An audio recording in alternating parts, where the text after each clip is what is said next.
anything to him about like... Never. I don't even know if I should say this, but Chris, while he was talking to Special Agent Coder, made a lot of movements towards his neck area. Special Agent Coder actually came out of the room and he said he may have strangled her. It's interesting that agents draw conclusions based on Chris's body language, but why weren't the same conclusions drawn for NK's despite her exhibiting the same exact behavior? It's Shanann. By 2026, something uneasy begins to stir inside the sealed cabinets of Weld County. A case long declared finished starts to feel unfinished again. For 7 years, the name Nichol Kessinger has existed in a legal gray zone. Never charged. Officially a cooperating witness. Quietly surrounded by what many believe was prosecutorial protection, though no document ever spelled it out. Then one detail refuses to fade. On the very morning Shanann Watts disappeared, Kessinger urged Chris Watts to wipe his entire Facebook history. Not later, not after an arrest, that same morning. This does not sound like confusion. It sounds like urgency, digital awareness, fear of traces. So the question shifts, away from what Chris did, toward whether an early agreement can withstand new signs of possible obstruction. What follows is built by pulling apart reports, timelines, and testimony, one fracture at a time. We begin by reopening the files from 2018, not to relive the crime, but to confront a legal reality that never truly settled: immunity. Inside Colorado's justice system, District Attorney Michael Rourke's rapid plea agreement with Christopher Watts has long been framed as efficiency. A way to spare the state the cost of a drawn-out trial. A way to protect the victims' families from years of public testimony and graphic detail. On paper, it worked. The case closed quickly. The sentence was final. But speed always leaves something behind.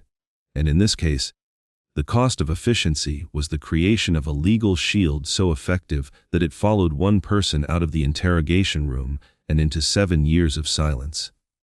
Nichol Kessinger, a woman intimately involved with the man who confessed to killing his pregnant wife and children. A woman questioned at length. A woman who left without charges, without publicly documented conditions, and without ever being required to account for decisions that continue to trouble those who study this case. Every cooperation agreement rests on a single premise: full truth in exchange for protection. The justice system can tolerate uncomfortable deals, but only if honesty is complete. The moment that honesty fractures, the deal itself becomes unstable. And when we place Kessinger's sworn statements next to recovered digital data, those fractures become impossible to ignore. She told investigators she did not know Shanann Watts was pregnant until the case became public. She described herself as deceived, emotionally manipulated, unaware of the true state of Chris Watts' family life. Yet recovered Google searches tell a different story. Weeks before the murders, she searched for Shanann by name. She looked into Chris's family situation repeatedly. These were not accidental clicks or vague curiosity. They show awareness at a time when she later claimed ignorance. This is not a memory lapse, it is a contradiction. And in a homicide investigation, contradictions given under the umbrella of cooperation are not benign. They redirect attention. They reshape investigative priorities. They quietly narrow the scope of questioning in ways that cannot always be reversed. False information does not need to change the outcome of a case to cause damage. It only needs to alter the path. When investigators rely on a cooperating witness, every omission becomes a detour. Time is lost, focus shifts, leads cool, and when those omissions involve digital behavior, the consequences are especially severe in a case built on timelines and electronic traces. By 2026, legal analysts have begun re-examining the durability of this protection. Not because new violence has occurred, but because the assumptions underpinning the original decisions no longer hold. Immunity, whether formally written or informally granted, does not survive deception. If cooperation is secured through incomplete or misleading disclosures, the shield can fracture under its own weight. One detail stands out with particular force. Investigators documented that Nichol Kessinger deleted her entire message history with Chris Watts before turning over her phone. Not fragments. Not selective threads. Everything. This was not done after charges were filed. It happened while she was presenting herself as someone trying to help law enforcement. When I read that investigator's note, something tightened in my chest. People who want to help do not clean their devices first. They hand them over and explain what they fear might be found. Deleting everything is not cooperation. It is control. And once data is destroyed, intent becomes the only thing left to examine. For 7 years, Kessinger's absence from public view has been described as disappearance. It was not, it was protection. Quiet, deliberate, effective. But protection ages poorly. Technology evolves. Deleted data becomes reconstructible. And the officials now reviewing this case are not the ones who negotiated its original closure. Community investigators and independent legal scholars are now assembling arguments focused not on relitigating murder, but on obstruction. Digital evidence destruction is not an emotional accusation. It is a statutory concept, and it demands scrutiny regardless of who benefits from silence. This is where the legal shield begins to crack, not because anyone claims Kessinger committed murder, but because the integrity of the investigation itself is now in question. Each newly examined detail widens the fracture. Not enough to declare guilt. Enough to demand answers. The question is no longer whether the case ended quickly. It is whether it ended honestly, and whether, in the name of efficiency, the system accepted an unfinished truth and called it justice. To understand how much may have been concealed, we have to slow the clock and return to the night of August 12, 2018. This is the narrow window where an ordinary domestic routine quietly collapses into catastrophe. The line between before and after dissolves here. And at the center of that collapse sits a single event that has never been fully explained. A phone call, 111 minutes long, between Christopher Watts and Nichol Kessinger. In her official statements to investigators, Kessinger described the call as unremarkable. A normal conversation. Talk about feelings. About the future. About what life might look like once Chris was free from a failing marriage. On paper, it sounds almost boring. But when you place that description next to the reality of what happened only hours later, the explanation begins to strain. This was not a casual check-in. This was the longest recorded call between the two of them. It happened on the final night Shanann Watts was alive. And it happened at a moment when every decision carried weight. Behavioral analysts, looking back years later, are left with a blunt question. How does a couple in the most emotionally intense phase of an affair spend nearly 2 hours on the phone, on the eve of a family annihilation, without touching on conflict, fear, logistics, or consequence? There is no recording, no transcript, only metadata, duration, timestamps, and the silence that follows. When investigators examined phone data, they noted irregular activity that night. Chris Watts' phone remained stationary at the house on Saratoga Trail. No movement, no travel. But Kessinger's device told a different story. Her phone showed repeated data activity, map access, location queries, searches tied to oil field sites, and one name appears that would later define the crime scene. Survey 319. This was not a random location. Survey 319 was not a place of personal interest or convenience. It was a remote Anadarko petroleum site, a place Chris had access to through work, a place that, hours later, would become the final resting place for Shanann Watts and the place where Bella and Celeste Watts were dropped into oil tanks. That matters. The question is simple but unsettling. Why would an administrative employee, late at night, be checking the coordinates of a remote oil site she had no professional reason to visit? Investigators noted the activity. It exists in the file. But the momentum of the case driven by Chris Watts' rapid confession, meant certain threads were never pulled hard enough to unravel. Another detail has resurfaced as digital forensic techniques have advanced. Investigators identified the presence of a disguised messaging application on Kessinger's phone, one designed to look like a calculator. Applications like this are built for concealment. They hide conversations behind encryption and false interfaces. In 2018, law enforcement's ability to fully extract and interpret data from such platforms was limited. Today, that limitation no longer exists.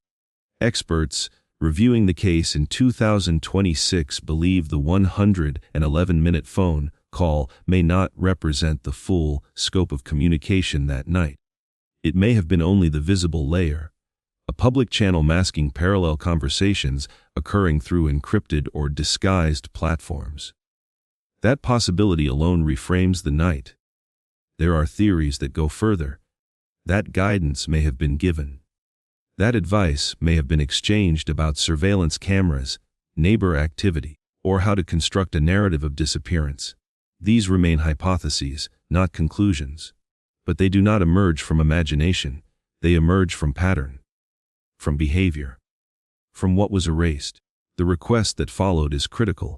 After Shanann Watts disappeared, Kessinger urged Chris to delete his Facebook account, not to step away, not to change privacy settings, to erase it entirely. In the context of a missing person investigation, that request cannot be dismissed as emotional panic.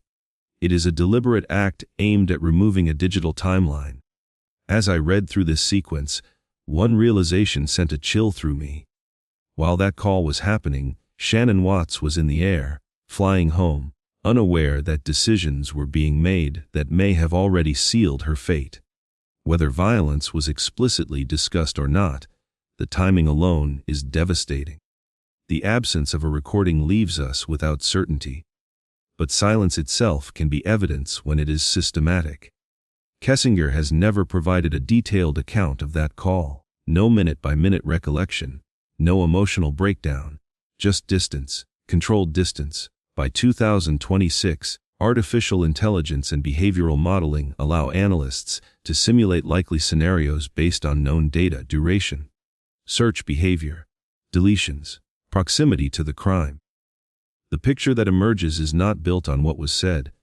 It is built on what was removed. The truth of that night does not live in testimony.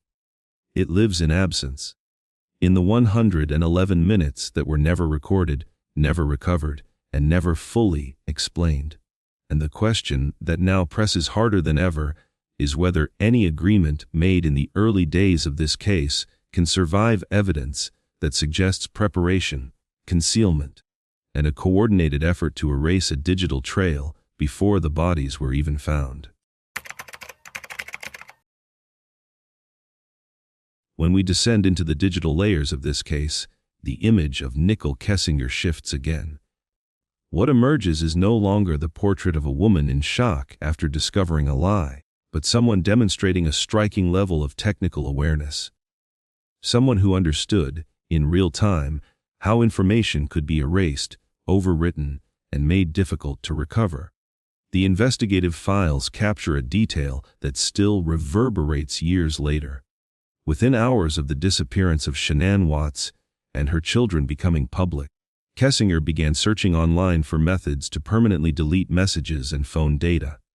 Not how to preserve evidence, not how to assist investigators, how to destroy records. That timing matters.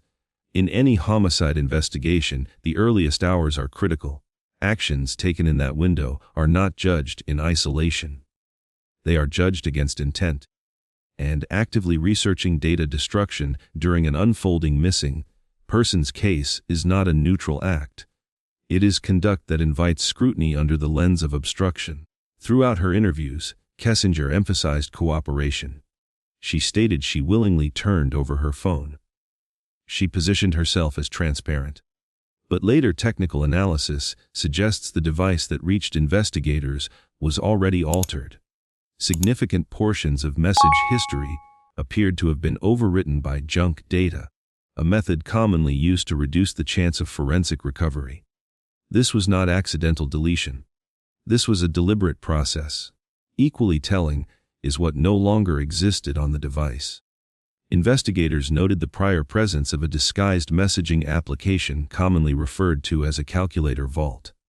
Tools like this are designed for concealment. They hide images, videos, and text behind a false interface and often employ encryption. By the time the phone was examined, that application had been completely removed. No container, no accessible logs, only absence. Independent analysts reviewing the case years later have raised a troubling possibility that Kessinger may not have acted alone in these digital clean-up efforts. The methods used to sanitize her phone closely resemble those observed on Christopher Watts' device. The timing aligns. The scope aligns. 2 phones, 2 users, engaging in parallel erasure within the same narrow time frame. Coincidence becomes a harder argument to sustain. The implications of coordination are profound. Advising another person on how to remove evidence during an active investigation crosses a legal threshold. It transforms private behavior into potential interference. And yet, this aspect of the case was never fully explored once the primary suspect confessed and accepted a plea. As I studied the recovered search terms, a deeper unease set in. Kessinger was not only searching how to delete messages. She was searching whether law enforcement could retrieve deleted texts from carriers, whether phone companies stored message content, whether deletions were permanent. These are not the concerns of someone who believes their messages are harmless. They are the concerns of someone calculating risk. Why would old messages matter so much if they contain nothing of consequence? Why would their recovery be feared unless they told a story that conflicted with the narrative being presented to investigators? These questions do not require speculation. They arise naturally from behavior. Some analysts have gone further, suggesting that within the erased data may have been messages that exerted pressure. Language encouraging separation. Language expressing urgency. Perhaps even language framing Shanann and the children as obstacles. This remains unproven. But the destruction of the data ensures that the question can never be answered definitively. And that, in itself, is consequential. By 2026, advancements in cloud forensics and server-side reconstruction have begun to recover fragments once thought permanently lost. These fragments hint at images sent from remote work sites, images depicting spaces free from domestic presence, visuals that reinforced a future without a family. While incomplete, they suggest that information flow between Watts and Kessinger was carefully curated. What investigators received was not the full picture. It was what survived deletion. Digital interference is not passive. It is an act of control. Control over narrative, control over evidence, control over what the justice system is allowed to see. When that control is exercised by someone benefiting from legal protection, the ethical fault line becomes impossible to ignore. Placed alongside the quiet shield of cooperation, the data wipe strategy creates a contradiction that cannot be resolved by paperwork alone. A witness cannot be both transparent and selectively destructive. Those two states cannot coexist. The truth here does not live in signed statements or interview summaries. It lives in the empty spaces, in the messages that no longer exist, in the applications that vanished before forensic imaging could begin, and in the deliberate decisions made at the precise moment when preservation should have been paramount. The question now pressing the edges of this case is not abstract. It is fundamental. Can justice truly function when a key participant in a criminal timeline is allowed to curate the evidence before handing it over? Or does that permission, once granted, permanently compromise the integrity of the record? In this case, the most revealing evidence may be what was never allowed to survive.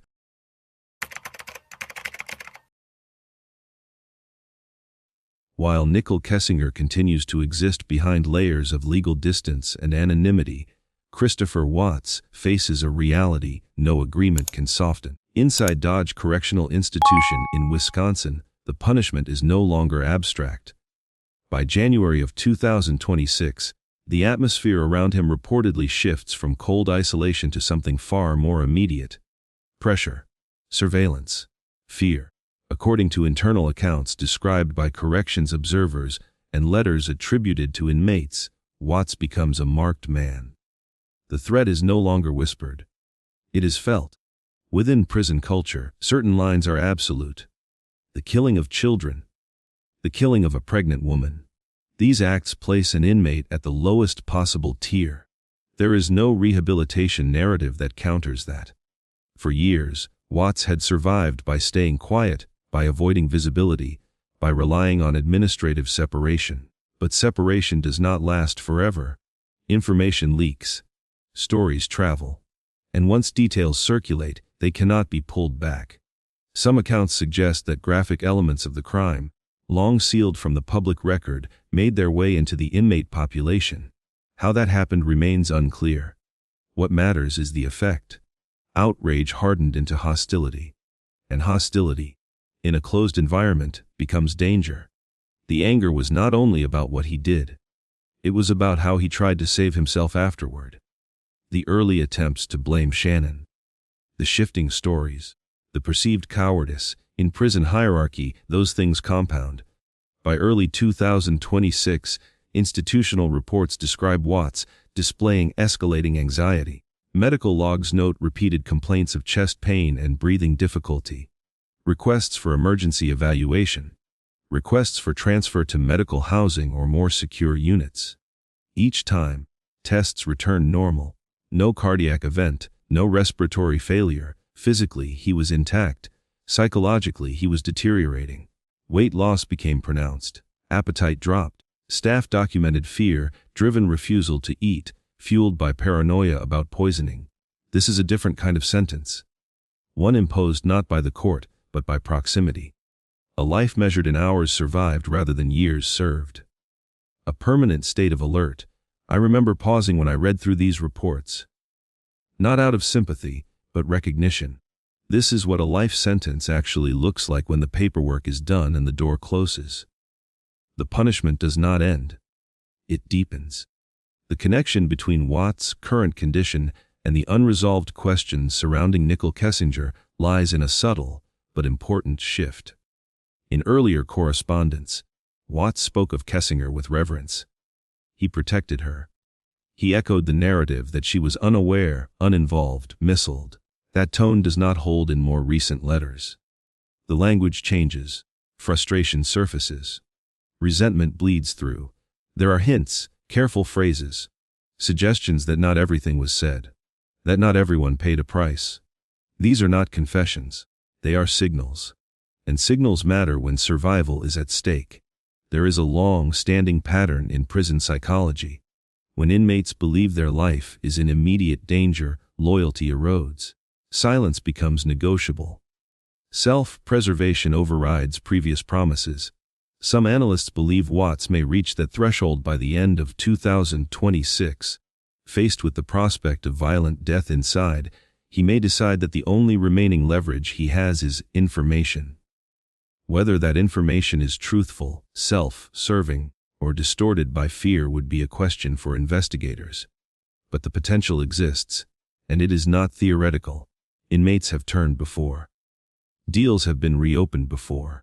Silence has collapsed under less pressure than this. The irony is difficult to ignore. Outside prison walls, legal shields have held firm. Inside, there is no shield, only reputation. And reputation, once fixed, cannot be negotiated away. This creates a collision point. On one side, a woman protected by procedural finality. On the other, a man trapped in an environment where finality does not bring peace, only prolonged consequence. If Watts decides to speak, the justice system will face a choice. Dismiss it as manipulation, or examine it against the record that was never fully explored. Prisons are not just places of confinement. They are pressure chambers. Secrets behave differently under that weight. They fracture. They leak. They search for exits.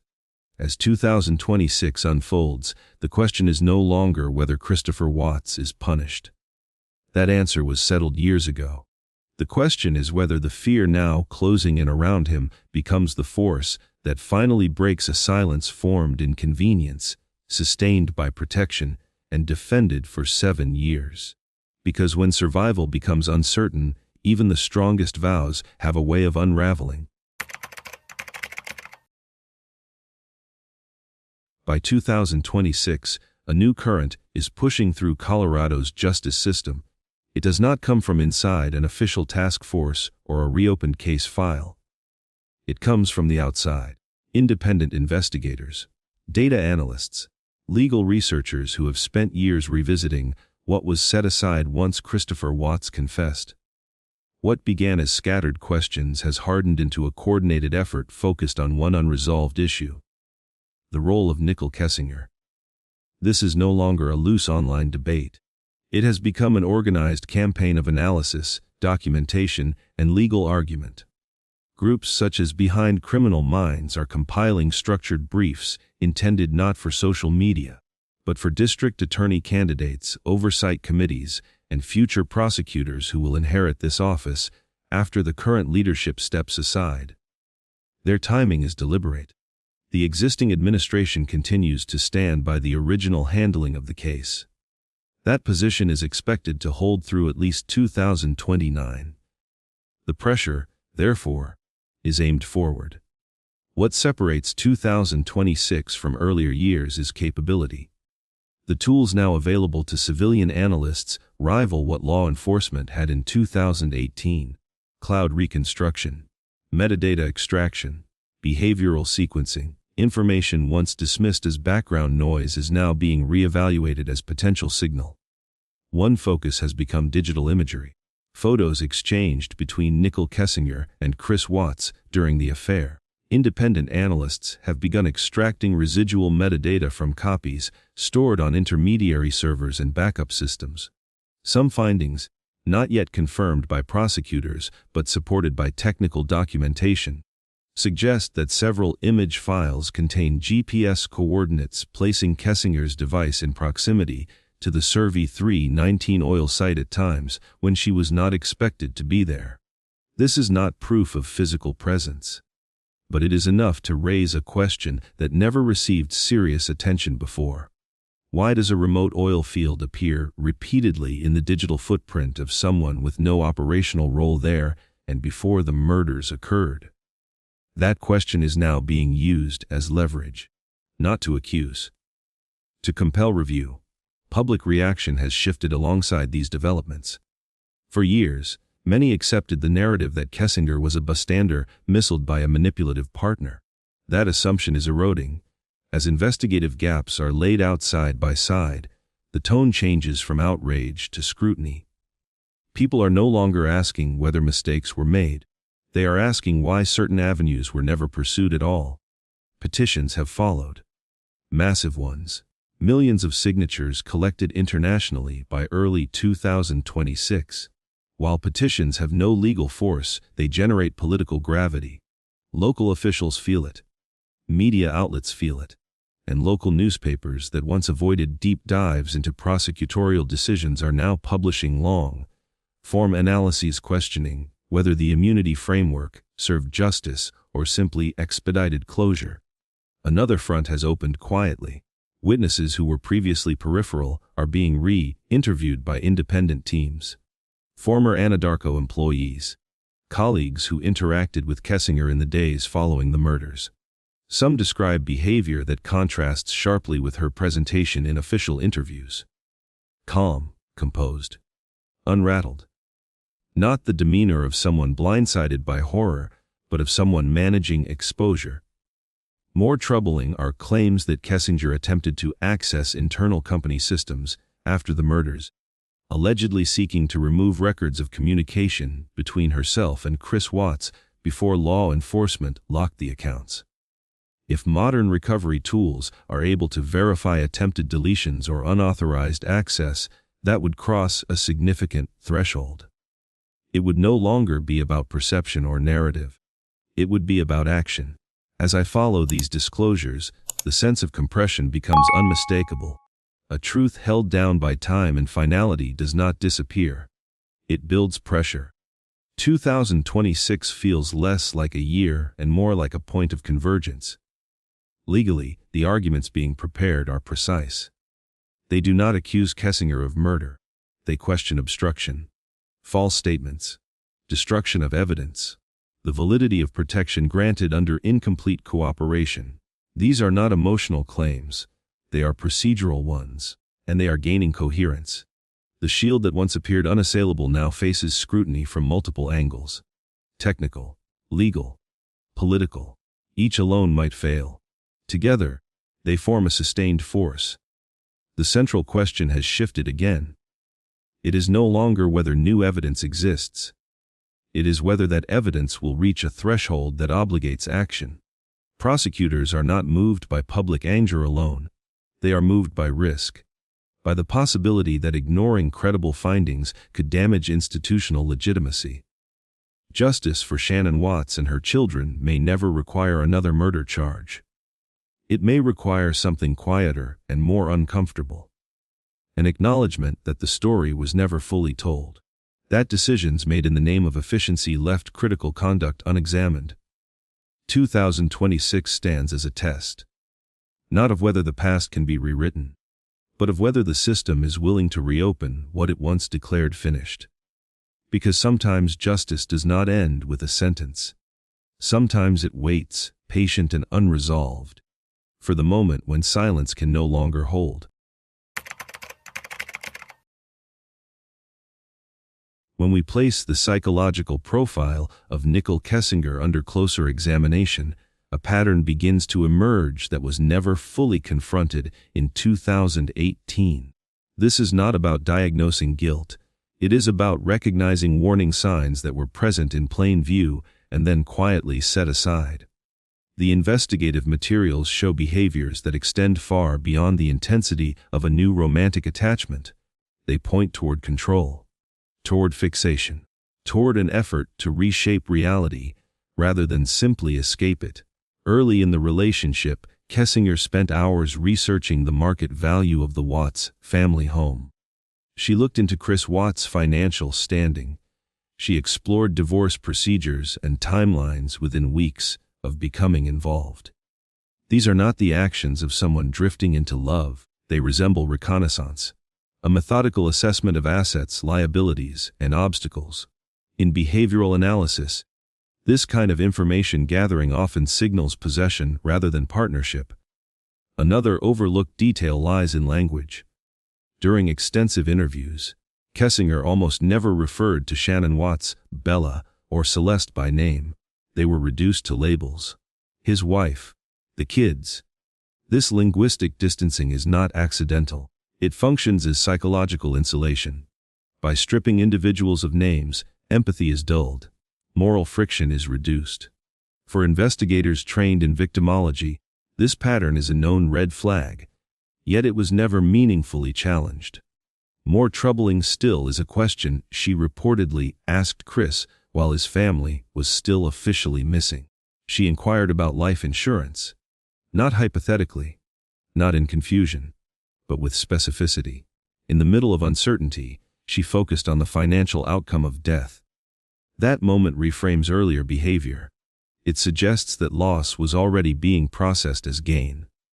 I remember pausing when I reached that point in the file, not because it proved anything on its own, but because it aligned too cleanly with everything else. Control, erasure, replacement. None of it felt accidental anymore. Additional insight surfaced in early 2026 through accounts attributed to former Anadarko colleagues. According to these sources, Kessinger harbored an intense resentment toward Shannon's online presence. Family photos, public expressions of happiness, pregnancy announcements. To her, these were not neutral posts. They were obstacles, interference, evidence of a life she wanted removed from the picture. Modern criminal psychologists describe a technique known as emotional constriction, the gradual narrowing of a partner's perceived options until only one path feels viable. Some analysts believe Kessinger may have used this approach with Chris Watts, reinforcing the idea that he was trapped, that his past was incompatible with his future, that the only way forward was total separation, not just from a marriage, but from everything connected to it. This reframes the central question. Whether she physically committed violence becomes secondary to whether she helped construct the psychological environment that made violence feel inevitable. Architects of harm do not always wield weapons. Sometimes they design the conditions. Reports emerging in 2026 also describe Kessinger's post-case psychological state: persistent anxiety, recurring nightmares, a fixation on being discovered. Sources connected to private counseling sessions, allegedly conducted under an assumed name, describe fear not rooted in remorse, but exposure, a belief that the truth was incomplete and that it would eventually surface. That distinction matters. Guilt looks backward, fear looks forward. When psychological markers are placed alongside the documented destruction of digital evidence, a consistent logic appears. A person who erases messages, monitors recovery methods, avoids naming victims, and fixates on outcomes is not operating blindly. They are managing risk. Each of these behaviors, examined alone, could be dismissed. Together, they form a pattern that deserved closer scrutiny than it received. Law enforcement did not lack access to these details. They lacked the incentive to pursue them once the primary suspect confessed. That is the uncomfortable truth of this phase of the case. Efficiency overtook curiosity. Closure replaced completeness. By 2026, the Watts case no longer appears as the story of a lone killer acting in isolation. It reads instead as a toxic ecosystem. One where emotional pressure, digital manipulation, and calculated detachment intersected. In that ecosystem, Nichol Kessinger is not a peripheral figure. She is a constant presence. Justice for Bella and Celeste does not demand speculation. It demands attention. Attention to the warning signs that were documented, ignored, and sealed away. Time does not erase those signals. It only makes the decision to overlook them more difficult to defend. By 2026, the journey into the hidden layers of the Watts family case reaches an ending that feels deliberately unfinished. There is no dramatic courtroom return, no late-night arrest, no public reckoning framed as closure. What remains instead is a suspended state where old decisions are slowly eroded by time, technology, and persistence. Christopher Watts, now measuring his days inside Dodge Correctional Institution through fear rather than hope, stands as a grim reminder of the illusion he once embraced. He believed the past could be erased, that a new life could be built by removing the old one entirely. What he lives with now is not freedom, but four walls and the constant presence of the children he destroyed. For Nichol Kessinger, 2026 marks the end of absolute silence. The written protections negotiated years earlier still exist on paper, but paper does not stop data. Digital traces do not respect immunity agreements. Fragmented messages, unexplained GPS coordinates near Survey 319, and unresolved contradictions about what she knew and when she knew it are converging into something heavier than suspicion. They form a shadow file, one that did not exist in 2018 because the tools to see it clearly did not yet exist. I find myself questioning whether the Colorado justice system is prepared to confront its own past decisions if that shadow file reaches critical mass, when the line between a cooperating witness and obstruction becomes thin enough to blur. Institutions are tested. Not legally at first, but ethically. It is far easier to defend an old decision than to admit it may have been incomplete. This story was never about replacing the verdict handed down to Christopher Watts. It was about confronting an uncomfortable reality. The case closed quickly, but it did not close cleanly. Small details were left unexplored. Digital actions were accepted at face value. Behavioral warning signs were noted but not pursued. Speed was chosen over depth, and in cases like this, speed always leaves residue. By 2026, something fundamental has shifted. Independent investigations are no longer dismissed as emotional reactions. They are methodical, data-driven. increasingly difficult to ignore. Prosecutors are being asked to explain, not just decide. That alone is a form of accountability. Here is the lesson this case leaves behind. Justice does not end with a confession. Confessions can simplify narratives, but they can also freeze them prematurely. In a world shaped by digital footprints, deleting data is not a private act. It is a public risk. When investigators allow key figures to curate evidence before handing it over, the integrity of the process is compromised, even if the final sentence appears sound. There is also a quieter lesson. Obsession, control, and emotional manipulation do not announce themselves as chronons. They surface as patterns, as language choices, as searches made late at night. When those patterns are ignored, consequences ripple outward. I keep returning to one thought. Perhaps Nichol Kessinger will never face a courtroom. Perhaps she will live under another name, carrying the constant awareness that the past is not as buried as she once believed. But there is another kind of justice unfolding here. One that does not rely on handcuffs. The pursuit of truth has a way of confining people all on its own. The Watts case does not end with a bang, it ends with a whisper. With evidence slowly surfacing, with questions growing sharper instead of softer. We know far more now than we did in 2018. And yet the most important questions remain unanswered. Why did an advanced legal system leave such wide gaps in a case that defined a generation of true crime? Can justice truly exist when a potential link in the chain remains untouched? And how many other cases have we accepted as finished simply because the paperwork said so? That question is not mine to answer alone. It belongs to you. To those who continue to read, analyze, and refuse easy conclusions. If this case has taught us anything, it is that silence is not the same as resolution. And that truth, no matter how deeply buried beneath oil fields or sealed files, has a way of finding its way back to the surface. If this case left you with questions, I want to hear your thoughts. Share your perspective in the comments and let this be a real conversation.